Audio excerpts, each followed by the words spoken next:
Good evening, everybody, and welcome to the Forget Your Pizza Party podcast.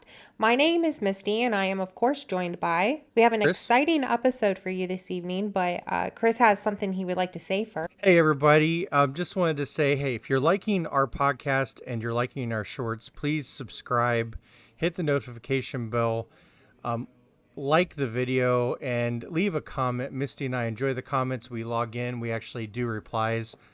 We try to have a conversation. I just logged into one and did a full conversation and back and forth with a couple people on some shorts on some of the videos that we posted. So please, let's help us grow the channel. If you like it, just like I said, hit that subscribe button, hit the notification bell, leave a comment. Like that video, it helps us get the video out. It helps the algorithm say that our videos are worth other people seeing, and you will be really helping Misty and I out. Of course. So, our exciting episode this evening is me getting to actually interview our first guest. And our first guest happens to be my co host and my husband, Chris. Are you, Yep. Hey, everybody. you ready for this, Chris? Absolutely. I told Misty that no questions are off the table. We did talk about a few things ahead of time, but I'm going to be transparent and say that no questions are off limits, and I will answer them 100%. She knows I'm very blunt and very much to the point. I do try to make things lighthearted, but I'm also very realistic, and I expect that out of everybody that I talk to. I don't beat around the bush. I want to be the same way with everybody on the podcast that listens to this as I am in real life. Sounds So good. she has the full authority to ask me anything she wants, This could get interesting. and I won't politically dodge the questions like our politicians. Well, let's leave the politics out of it.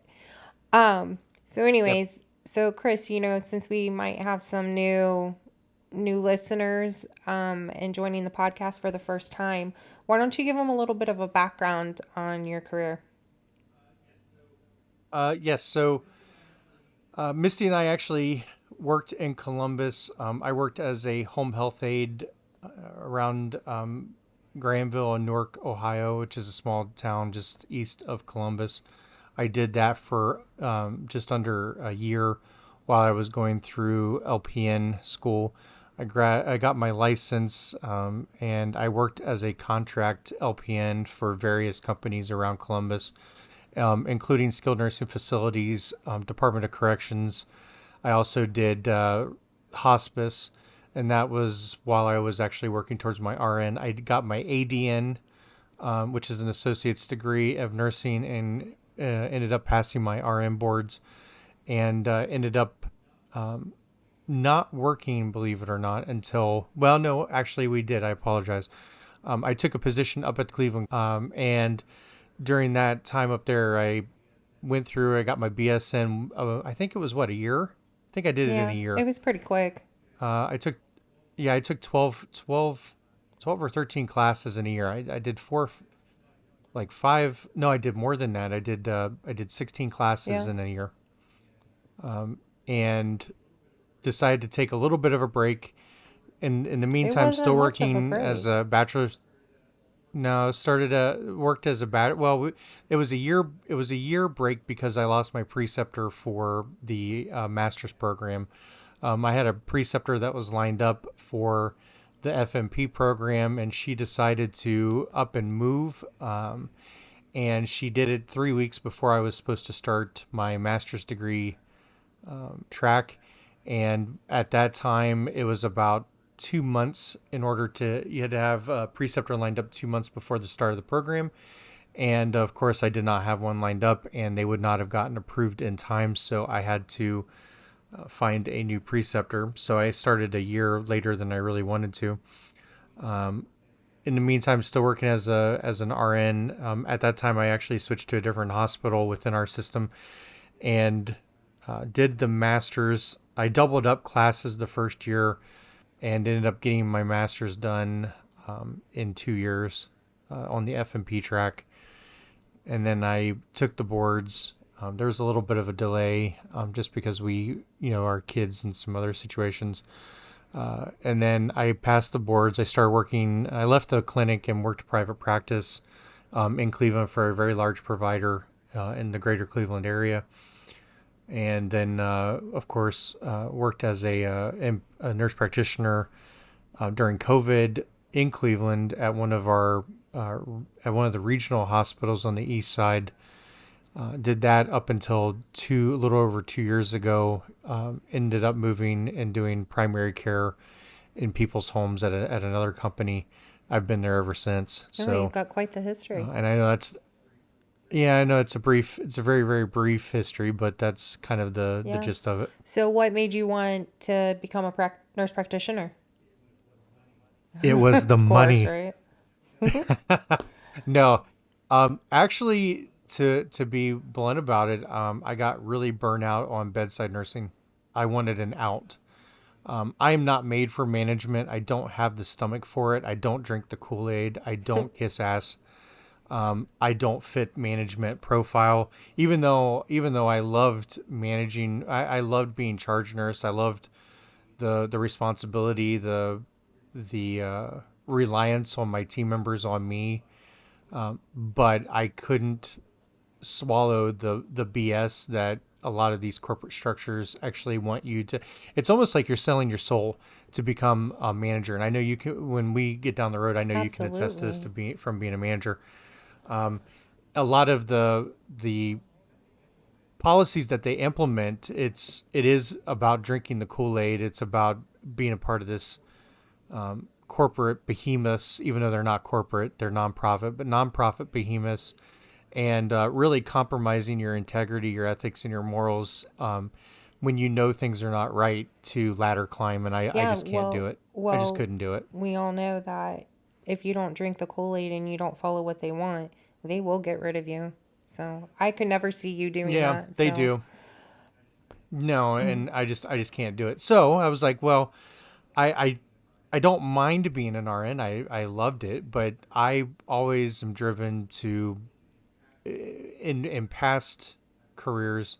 I've always pursued the pinnacle of what I can do and where I'm at. With the exception of this, as an MP, I really don't have any want or need to go get my DMP. There's really no advantage to it. So I look at where I'm at right now as the pinnacle in our profession.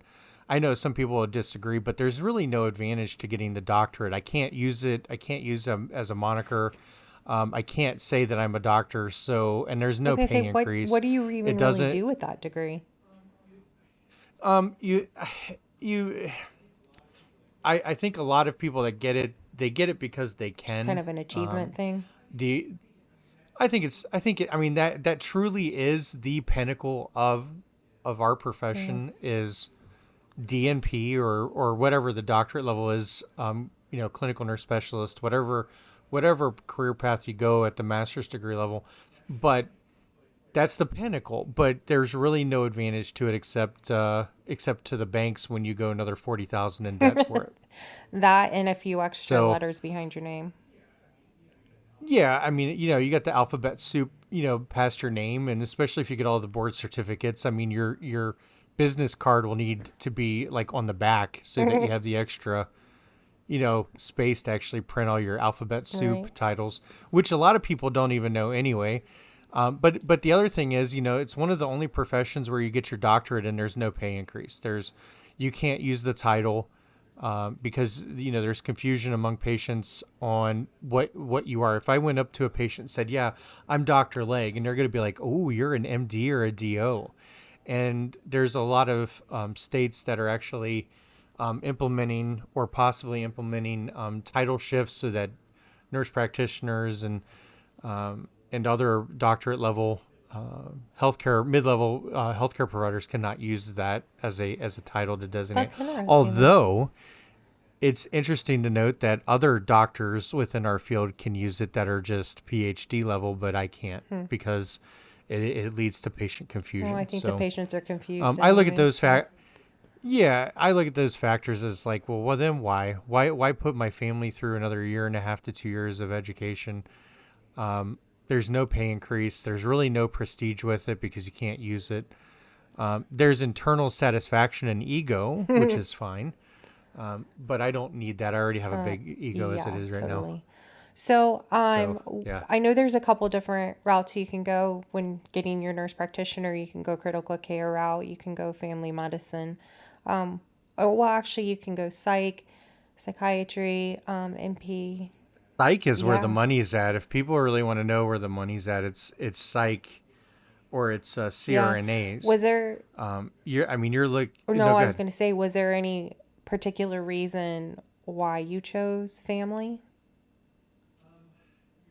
Um, you're kind of like the jack of all trades. You're kind of like MacGyver for those of us old enough to remember MacGyver. You know a little bit about everything, but not a lot about a little.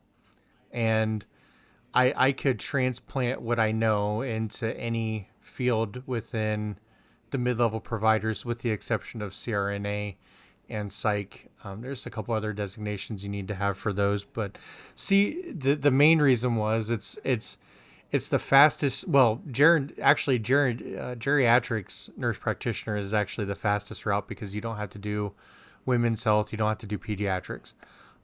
But I can go into those fields whereas they can't come into mine. So I can go into gerontology, I can go whatever lifespan, I can go into cardiology, nephrology, ortho, whatever. As long as I have the background in it, and I can pretty much work in any field that I want, with the exception of psych and CRNA. The reason why I didn't do CRNA is you can't work. We had a new Mm-hmm. family. It is what was it, 2.5 years solid, That maybe longer, just depends on the program. But right? I mean, the money was there. I mean, it's in the high 100,000s to maybe low twos, depending on where you're at.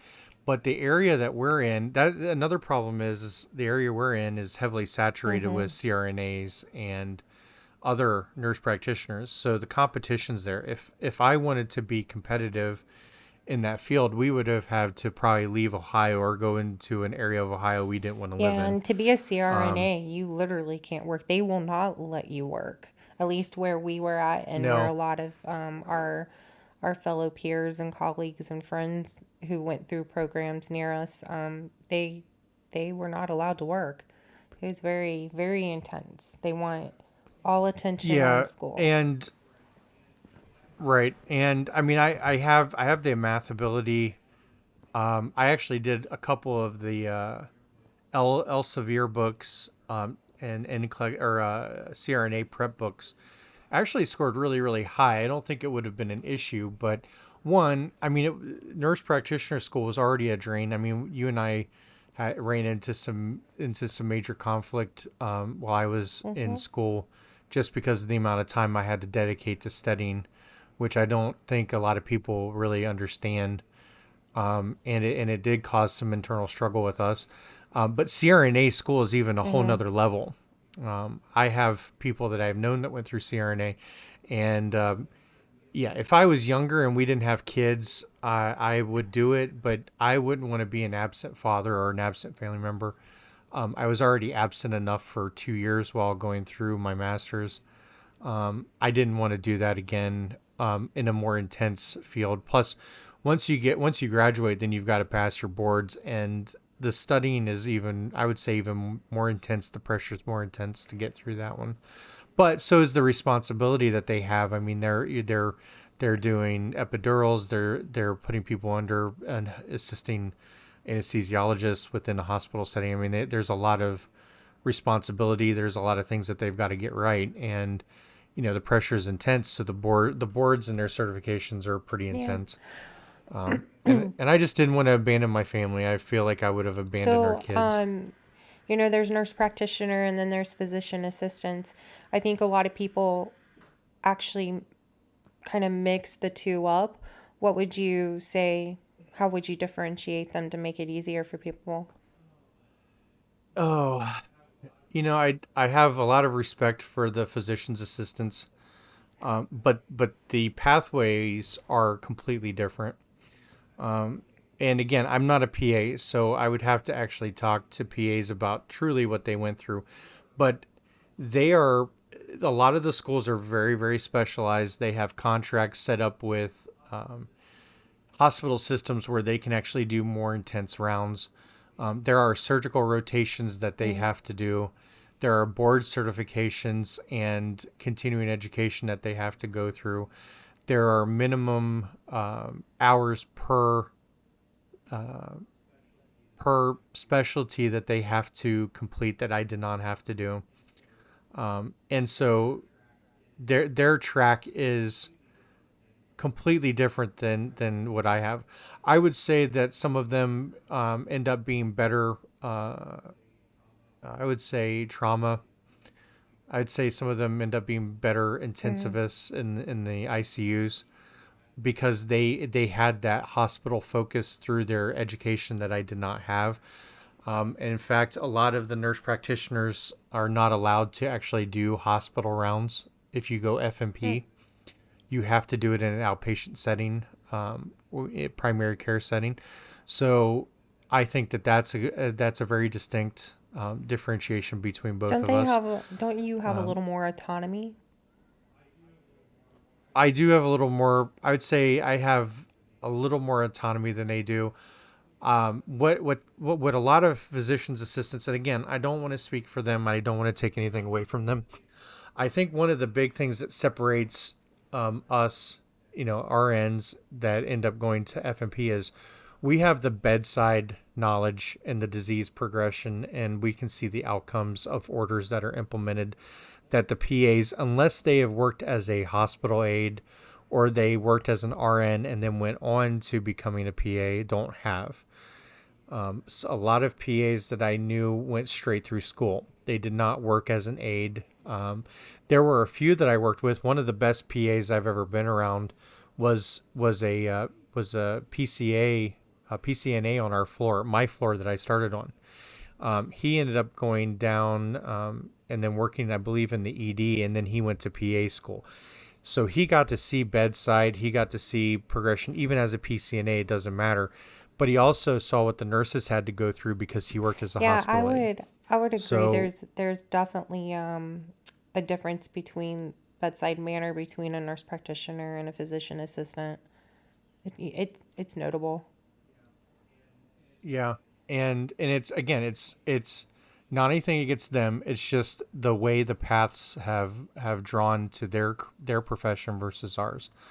Again, I can I can tell you disease progression, and I think we have and again, I love my PAs, but I think we have a little bit better empathy and sympathy. We don't walk in and out because we've had to take care of patients for 12 hours or 8 hours, 3 or 4 days a week. We've had to explain diseases to them after the PAs or the doctors have left the room. We're stuck with the pain management. We're stuck with the outcome on cardiac meds and EKGs and telemetry and everything that they don't have to deal with because they're in the room, they see the patient, they're out within 7 minutes. So I think again, RNs that progress to FMP have a very different modality on how they treat patients and patient care than physician's assistants. I again though I think there are advantages to both professions though. I think we all have our Hmm. pros and I would agree cons. with that. But I would say that they know the book and the progression based from the physician side of it, but the RNs and the NPs know it from a bedside That's a perspective. really good way of putting it, So, actually. So do you have any like new nurse practitioner stories? You know how, like when we all start out in our nursing career, we all have a new nurse story. Do you have any? oh yeah, I would say, and you feel Mm-hmm. stupid. I mean, you really do. It's so overwhelming. I will tell most nurse practitioners this. Most doctors that unless you're in an independent practice state and you're out on your own and you have a freestanding building, you still need to. It depends on what state you're in. You still need to have a collaborating physician if you're going to do rounds in the hospital. In our state, so one thing that I would tell you is that, and I'll get to the Mhm. story in just a second. Most doctors will give you like 2 days of training, and then you're on your own to figure it out from there. Yeah, I watched you And go through I'm that. being very I watched you go generous. through that I'm process. being very generous with Yeah. the 2 days. I would say it's more like, oh, this, great. Now I can go back to the office and do my work. And if you need me, I'm only a phone call or a text message away. So go ahead and figure it out. And you're like, oh my God, I don't know what I'm Hmm. doing. So that's one thing to watch out for new nurse practitioners is, you're bright eyed and bushy tailed, ready to get out, ready to see patients, get your career underway. But realize most physicians don't want to take the time to train you, and you're going to train on the job, and it's going to take you 2 to 3 years to get to competency level, to know what you're doing. So just kind of keep that in mind. So the new MP story, it actually happened at the hospital you and I Hmm. worked at together, and they there was a patient that I didn't know had died. Okay, so it's early in the morning. I have my cup of coffee because I don't function well without a cup of coffee. And so I'm like, oh, and by the way, everybody go to the No Water Station for You episode for this one. But I sat my coffee down at Of the nurse's course. station, and I was like, first floor of the day. I had 45 patients to see. I'm like, I'm gonna go see this lady first, and I walk in the room, and they're not breathing, and I'm like, oh my God, this person's not breathing. Now, what I didn't know was that they had coded that patient like a half hour before I came into the parking lot, and they had gotten next of kin on the phone, and they said no comfort measures. They let the person pass. They had done care. They had removed all the lines and everything, made them look comfortable. They were just waiting for family to come in to see them before they transported them down to the morgue. Oh I my didn't know gosh. that. Nobody on the nursing floor had called us yet. They were still doing like their post code debrief. There was nobody there. It was right around shift change, so they were right on that whole part of their rounds and their morning shifts. And so nobody was there, and I'm like, "Oh, okay, I'm just going to do my thing." So I walk in, the person's not breathing, and I go up to the wall mount and I You hit know, the I code actually button. remember that day. I remember hearing that code blue. Yeah. Yep. And I dropped the board down. I'm screaming. I'm like, we need to get the board. We need to get the headboard off. I need help rotating because we need to Oh start my compressions. gosh. And the nurses came in. They're standing at the door. They're laughing, which again, it's kind of inappropriate because the woman's dead. Right. And they're like, Chris, she's dead. And I'm like, no, she. I'm like, what do you mean? She's like, oh yeah, we already coded her. She passed like 20 minutes ago. For Christ's sakes, are you Nobody kidding could me? have told you. So, so it spreads, the story spread Oh, like it did. wildfire. The entire hospital They did knew because about our it intensivist within. team even came over and said there was a code called that on a dead person. At that point, I didn't know it was you. Yeah, and I was like, oh my God. And I wouldn't have done it normally, but I didn't know. It's not like they put a flower up on the door, like the little Hmm. flower picture. They didn't have anything noted that this person had died. She's just laying in bed, looking all comfortable, still has some color on her. I'm like, oh, she wasn't cold. So I'm like, oh my God, she threw a clot, her heart stopped, whatever. And I was about ready to just start doing CPR on her, and they're all like laughing. The pharmacist comes up, Oh laughs. man. Hospitalist comes in. One of the guys that you and I On know, the code team. Yeah. on the code team was laughing, and everybody got a big kick. And I was just like, Jesus, Lord God Almighty. And I'm the one that is always responsible and always looked up to, and I just foobarred that up No, you were majorly. still looked up to. Everybody So has a story. So speaking of stories, do you have any stories you can tell us about some of the nurse calls you get? yeah, some of the you never really know how bad it is, until you get until you get on the other side and you have to actually do call. And like one of them was, this patient's requesting to have her pubic hair shaved. What do I do? And I'm like, I don't care. That was a serious question. Shave it. I don't care. Yeah, it was like a 60-year-old. She was gonna have some. I don't even know. She was gonna have a Foley put in, and she wanted Oh, like some good of the hair trimmed Lord. up. And I was like, I don't even care. Is she on blood thinners? No. Then I'm like, go to town, Oh, God. have fun. Or another one was, oh, this patient's possibly, I forget what it was, but it was like, can they have food? And I'm like, are they on any restrictions? And they're like, no. And I'm like, are they going for surgery, tomorrow? And they're like, no. And I'm like, why are you calling me? Like, did they come in with GI bleed? Is there an upper GI bleed? Is there lower GI bleed? No. Great. Did they have a stroke? No. Then what are you calling me for? Give them whatever they want. Well, we need a diet order. I'm like, regular. I'm like, are they diabetic? They're like, no. And I'm like, are they renal? No. Give them a regular diet. Have a good night. Or the Tylenol orders. And the thing, or can I put my patient on Oh, oxygen? come on. Yeah, yeah. And it's like, but I, you and I understand that they have to. They Eventually, but you legally don't have need to to. But it's call for like, that. Like, you can literally, no, especially some of them know that I'm going to be in the next day, and it's just like, hey, Chris, I threw the yeah. oxygen on, and I put them on 2 liters. Like 2 liters isn't going to really hurt anybody. You're not going to go, you're not going to get CO2 buildup. You're not really going to have anything happening from like 2 liters. It's a little bit above atmosphere. It's like whatever. But I would have these calls, and I'm like, oh my god, and these were like minimal. I can't imagine what some of the specialists get. But we have a couple stories that we'll cover in a different podcast on some of the things that we've had to do with specialists. So Yeah. So, I think maybe the last question here is, how would you say the respect level? There's a nurse physician. I don't know how you would say it, but as a nurse and a physician, you collaborate, you work together very differently. There's like a higher respect for your physician.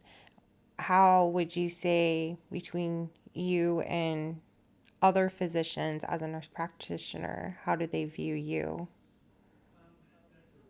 that's a really good question. I think that I got more of a benefit of and this goes back to the RN level too. And it also transcends. There's a little bit of transcendence on culture.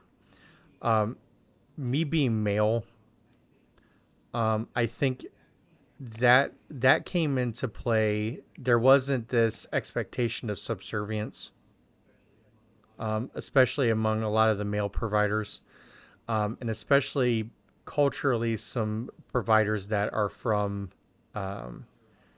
other. I don't want to blanket statement, but there was a certain male to male respect level at a Mm-hmm. minimum, even at the Mm-hmm. RN level.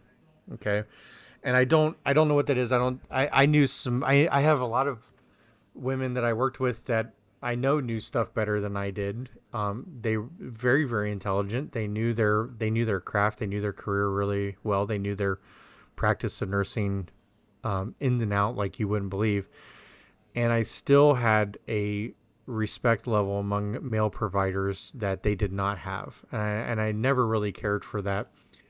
When I became a mid-level provider, it was like I'm in the club. I'm partially in the club. Like I'm not fully in the club.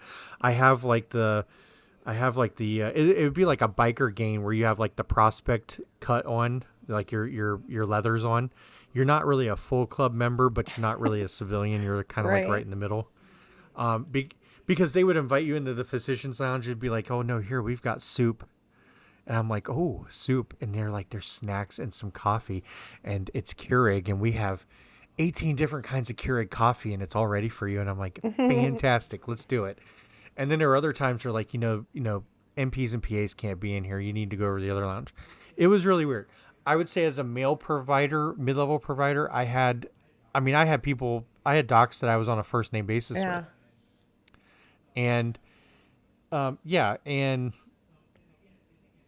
again at that level, I think I had more respect because I was male. I think if I would have been female, again, there's this I know more than you because I'm male. There's this condescension that's there that I didn't have. I witnessed it on more than one occasions with a couple GI providers, mid-level Mm-hmm. providers, and some other specialties.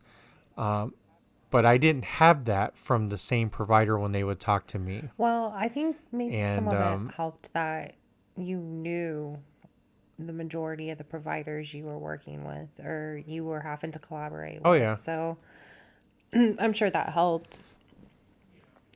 So, yeah, and I mean, I know a little bit about yeah. everything, so it helps. It helps with that Well, communication. I do have to Um, say, when I was actually talking with a colleague the other day about this, we were talking about nurse practitioners because, last week was Nurse Practitioner Recognition Week. You guys, especially in family medicine, and when with me being specialized in cardiovascular care, we really do have to give it out to you, family internal medicine nurse practitioners, because you really do. You have to know a little bit about everything, and you have to know how to delegate out to different specialties. So, props to you guys. well, and that's right, and that's one thing that they don't tell you is how much, and I'm going to say it, how much primary care is shit on by Yeah. everybody else. Well, yeah, I hear it all the time. You know, it. Well, we don't need to be managing that blood pressure. Send them back to the primary. Yeah. Well, in some Oh, cases, yes, they but have in some a cases, no. You need to manage it. right. They have an A1C of 14.5, like I had last week. Oh, no, we can't see him. Send him back to primary. And I'm like 14.1. You're pretty. You're pretty insulin Mm-hmm. resistant. Yeah, let's send it back to primary because I do the I do this. I know the ins and outs of pancreatic islet cells. Let's do it. Like I know it because I do it for a Right. living all day long. I know the ins and outs of hypo and hyperthyroidism because I do it. I know the ins and outs of cardiology and or nephrology or all that. No, I know enough to get them to the people that specialize in that area. The problem is that we're the gatekeepers, and then the expectation is not only do we keep the gate, but we keep the pasture, we keep the house, we keep the You're property, the we keep umbrella. we keep everything. We're the umbrella on everything, and it really isn't. It really isn't a fair. It really isn't fair. And they don't tell you that when you go through it. Yeah. So that's another little Tidbit. little kernel in the ear of people that might be thinking about going down the Yeah, FMP track. absolutely. Well, I have to thank you for allowing me to ask you questions. I hope I wasn't too hard on you. And I hope you got to speak about things that, really matter and share with us the things that you wanted. Is there anything else that you want to add? Okay. No, no, just to everybody out there. Um, I at least at the nurse practitioner level, don't forget where you came from. Don't forget that you came from being an RN, and don't forget that your ego needs to be checked at the door because the people that you worked with are the people that you're going to rely on when you get to the next level. And don't burn your bridges. You have no idea who you're going to run into later in your career, or who you're going to be giving orders And to.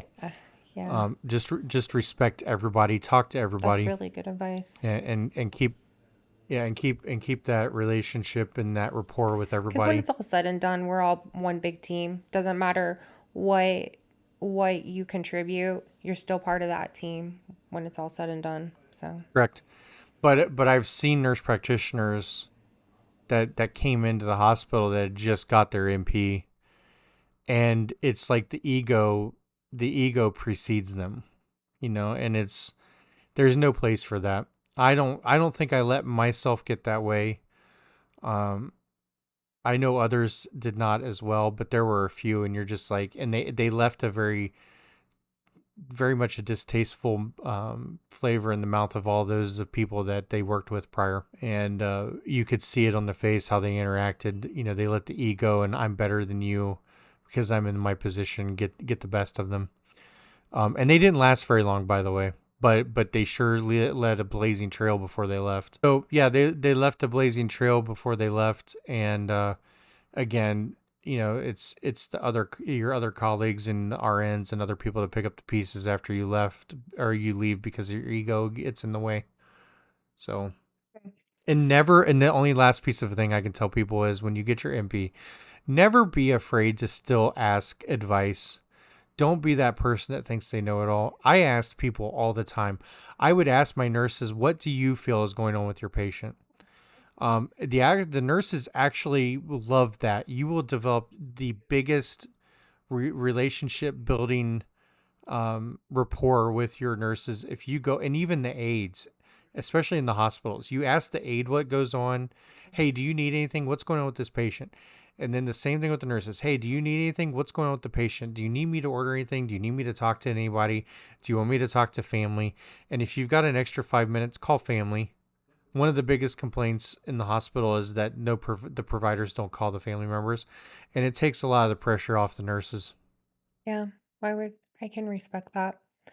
So, now that we're wrapping this up, we didn't really think of a topic, our next topic. Do you have any ideas? Have you heard from anybody? No, I got one actually from somebody I work with, and I think we need to do, and again, this will be multiple episodes throughout this podcast, but I think we need to do one on nurse violence. Okay.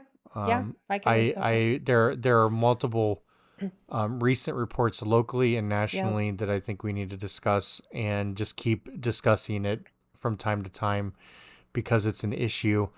And I'll read a message that I had on one of the shorts that I posted as an example of why we need to keep talking about it. Okay. I think that's a good topic, and like you said, it's kind of like it's in the headlines a lot here lately. The Yep. impacts that it's having on the nursing, all those nurses out Right. there and other people, and even other people who are working in healthcare, they're either a witness or they're even taking some type of abuse from it all. So I think Yep. that's a good topic. Well, you want to wrap us up? Yep.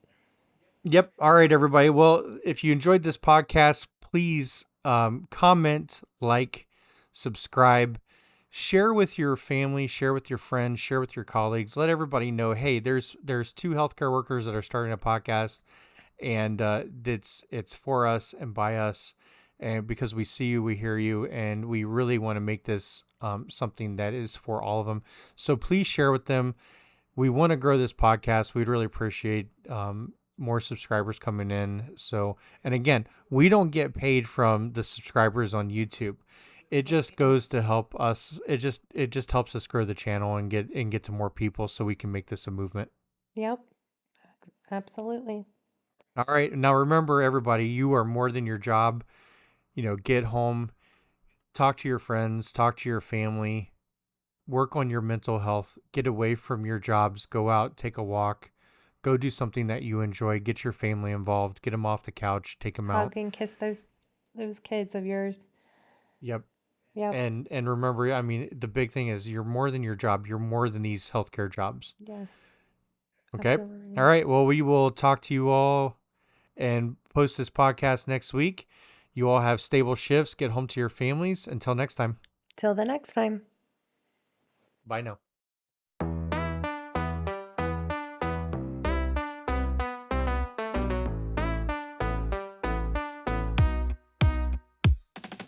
Healthcare heroes on the grind underappreciated.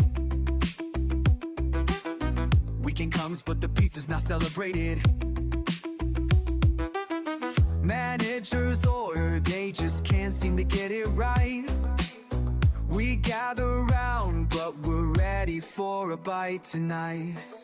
No toppings, no love, cold slices on our plate. Pizza party, let the podcast begin. Healthcare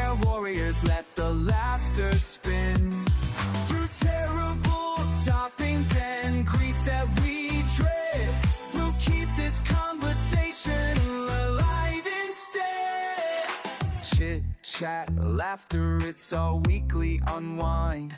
But this cardboard crust feels like a sinister sign. Heartfelt stories wrapped in cheesy regret. As workers unite over this pizza we fret. A slice of happiness, more like a slice of pain. Pizza party, let the podcast begin. Healthcare warriors, let the laughter spin. Through terrible toppings and grease that we dread, we'll keep this conversation alive instead. So here's to the workers, may your pizza improve. Together we'll rise and we'll make our groove.